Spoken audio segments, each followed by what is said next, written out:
우리는 더 이상 중세시대가 말하던 7가지 악덕으로 살아가지 않습니다. 탐욕, 음욕, 분노 같은 단어들은 너무 교과서적이고 너무 멀게만 느껴집니다. 하지만 조용히 주변을 돌아보면 사람들은 여전히 괴로워하고 여전히 사랑 앞에서 상처받고 여전히 마음의 길을 잃은 채 살아가고 있습니다. 예전엔 사치와 욕망이 악덕이었다면 오늘 우리의 악덕은 공허함과 무감각 그리고 자신조차 모르는 상처입니다. 누군가는 SNS 속 타인의 시선을 먹고 살고 누군가는 사람의 마음을 소비하며 외로움을 잊으려 하고 누군가는 타인의 인정 없이는 하루도 버티지 못합니다. 우리는 지옥이 두렵다고 말하지만 사실 더 두려운 것은 살아있으면서도 살아있지 않은 마음, 웃고 있지만 텅 빈 눈동자, 잠들면서도 쉬지 못하는 가슴입니다. 오늘 우리는 그것을 현대의 7가지 번뇌라고 부르려 합니다.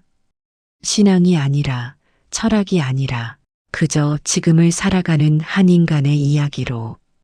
일부 디지털 나르시시즘, 좋아요가 없으면 내가 사라질 것 같은 마음.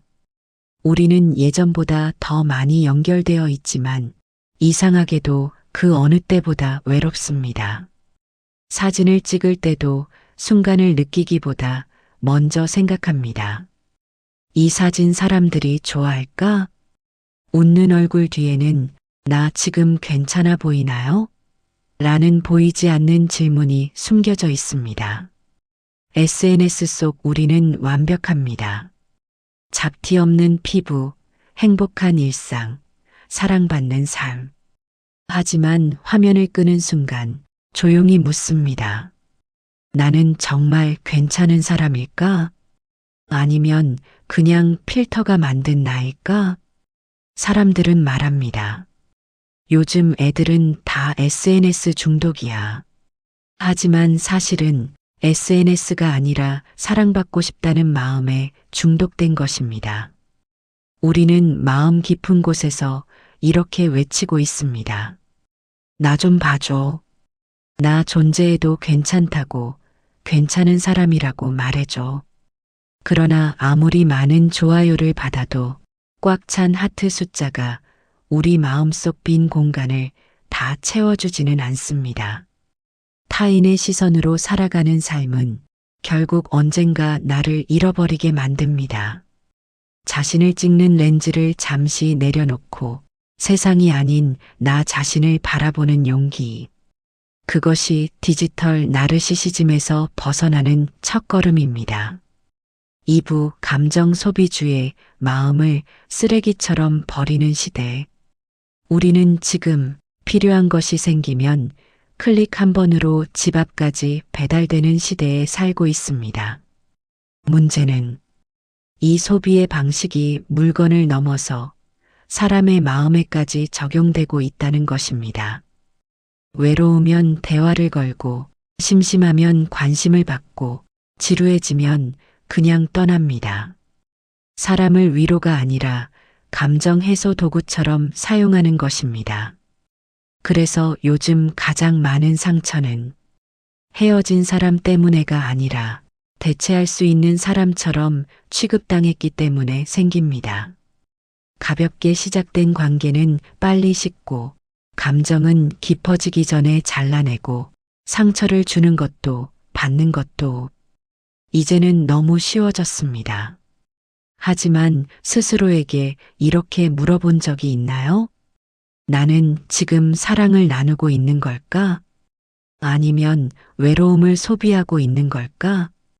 관계를 쉽게 버리는 사람은 사실 가장 버려질까봐 두려운 사람입니다. 그래서 먼저 떠나고 먼저 단절합니다. 상처받지 않기 위해 상처 주는 법을 배운 것이죠. 하지만 기억해야 합니다. 사람은 물건이 아닙니다. 감정은 쓰고 버리는 소비품이 아닙니다. 진심은 한 번 버리면 다시 돌아오지 않습니다. 누군가를 깊이 사랑한다는 것은 소유가 아니라 책임지고 머물러 주겠다는 약속입니다. 3부 인정 중독. 타인의 박수 없이는 한 걸음도 못 나가는 마음. 우리는 모두 사랑받고 싶어 합니다. 인정받고 싶고 괜찮은 사람이라는 말을 듣고 싶습니다. 그건 잘못이 아닙니다. 문제는 그 인정이 없으면 내가 무너져 버리는 마음에 있습니다. 어떤 사람은 하루에도 수십 번씩 휴대폰을 확인합니다. 메시지 왔을까? 읽고 답장은 왜 안 할까? 나를 잊은 건 아닐까? 좋아요 하나에 기분이 좋아지고 무시당한 느낌 하나에 존재가 흔들립니다. 사람들은 말합니다. 나는 눈치 안 봐. 하지만 마음 깊은 곳에서는 늘 묻고 있습니다. 이렇게 하면 사람들이 나를 좋아할까? 싫어하면 어떡하지? 우리는 점점 나답게 살기보다 괜찮아 보이는 나를 연기하며 살아갑니다. 하고 싶은 말보다는 듣기 좋은 말을 고르고 진짜 감정보다 분위기에 맞는 표정을 짓고 싫다고 말해야 할 순간에도 괜찮아요라고 미소 지으며 스스로를 지웁니다. 하지만 기억해야 합니다. 사람들의 박수 소리가 사라져도 나라는 존재는 사라지지 않습니다. 온 세상이 나를 외면해도 스스로에게 이렇게 말할 수 있어야 합니다. 나는 괜찮아. 누군가가 인정하지 않아도 나는 여전히 나야. 진짜 자존감은 박수가 아니라 조용한 순간에 자기 자신을 붙잡는 힘에서 시작됩니다. 4부 끝없는 비교. 남의 삶을 바라보다 내 삶을 잃어버릴 때 우리는 매일 남의 삶을 보고 깨어납니다. 아침보다 먼저 마주하는 건 햇살이 아니라 SNS 속 누군가의 성공, 누군가의 여행, 누군가의 행복한 얼굴입니다. 그러다 문득 이런 마음이 올라옵니다. 나는 왜 저만큼 못 살까? 나는 왜 아직 여기 머물러 있을까? 비교는 조용히 시작되지만 가장 빠르게 영혼을 무너뜨립니다. 남의 삶을 부러워하는 순간 나는 내 삶의 주인이 아니라 관객이 되어버립니다. 누군가는 말합니다. 저 사람은 참 잘 나가. 하지만 그 사람도 어딘가에서는 나도 힘들다라고 말하고 있을지 모릅니다. 우리가 보는 건 삶의 전체가 아니라 가장 빛나는 편집된 장면입니다. 하이라이트만 보고 내 일상의 민낯을 비교하니 당연히 내가 초라해 보일 수밖에 없습니다. 비교는 성장의 도구가 될 수도 있지만 나를 깎아내리는 칼이 될 수도 있습니다. 비교의 고통에서 벗어나는 방법은 난 저 사람보다 잘 살아야 해가 아니라 나는 나의 속도로 살아도 괜찮다라고 말할 수 있는 용기입니다. 남의 시간을 부러워하는 대신 지금 내가 걸어가고 있는 이 발걸음을 바라보세요. 거기에 나만의 삶의 속도와 의미가 있습니다. 5부 분노의 시대, 화가 나 있는 사람들. 우리는 요즘 너무 쉽게 화를 냅니다. 운전 중에 댓글 속에서 가족에게도 사소한 말에도 마음이 폭발하고 누군가의 실수 하나에도 저 사람은 틀렸다라고 단정합니다. 하지만 깊이 들어가 보면 이 분노는 대부분 미움 때문에 생긴 게 아닙니다. 방치된 외로움, 이해받지 못한 마음, 사랑받고 싶었던 기억에서 시작됩니다. 사람들은 말합니다. 다들 예민해졌다. 하지만 정말일까요? 예민해진 게 아니라 아픈 마음을 말할 공간이 사라진 것입니다. 그래서 우리는 힘들다는 말을 정직하게 하지 못하고 대신 비난하고 조롱하고 공격합니다. 그러나 분노는 해결이 아니라 도움을 요청하는 가장 서툴고 서러운 방식입니다. 때로는 이렇게 질문해 봐야 합니다. 저 사람은 왜 저렇게 화가 났을까? 그러면 보일지도 모릅니다. 분노라는 가면 속에 숨어 있는 작은 외로움 하나. 육부, 감정 무감각, 아무것도 느끼지 않기 위해 마음을 닫은 사람들. 계속 상처를 받으면 사람은 어느 순간 이렇게 말합니다. 그냥 아무것도 안 느끼고 싶다.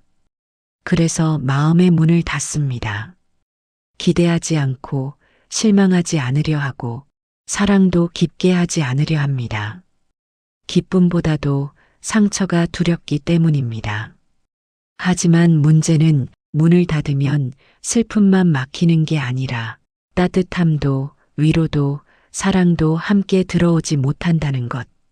무감각은 평화가 아닙니다. 아무도 들어오지 못하게 만든 마음의 겨울입니다.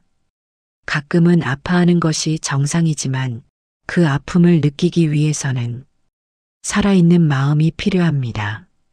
7부 존재적 무기력, 살아있는데 살아있지 않은 사람들. 어떤 사람은 이렇게 말하지요. 살고는 있는데 사는 것 같지가 않아요. 아침에 눈을 뜨지만 일어나고 싶지 않고 하루가 흘러가지만 기억에 남는 장면이 없습니다. 열정도 목표도 기대도 없이 그냥 흘러가는 시간 속에 몸을 맡깁니다. 바로 이것이 존재적 무기력입니다.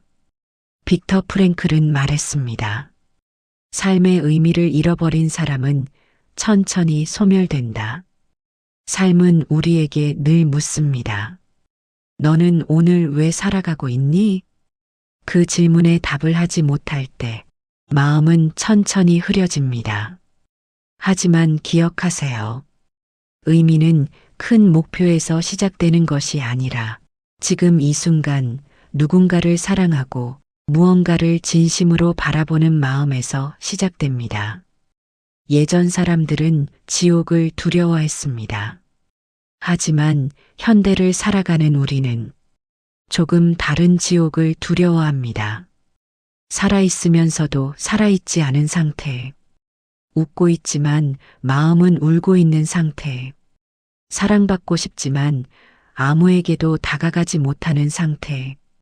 현대의 7가지 번뇌는 우리 영혼을 단숨에 무너뜨리지 않습니다.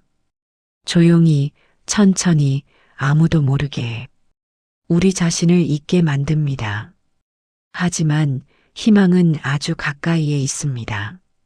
비교를 멈추고 분노를 내려놓고 한 사람의 마음을 진심으로 바라보는 순간, 그때 우리는 다시 살아납니다. 벗어나는 방법은 거창하지 않습니다. 잠시 멈추고 스스로를 바라보고 다시 느끼고 다시 사랑하기 시작하는 것.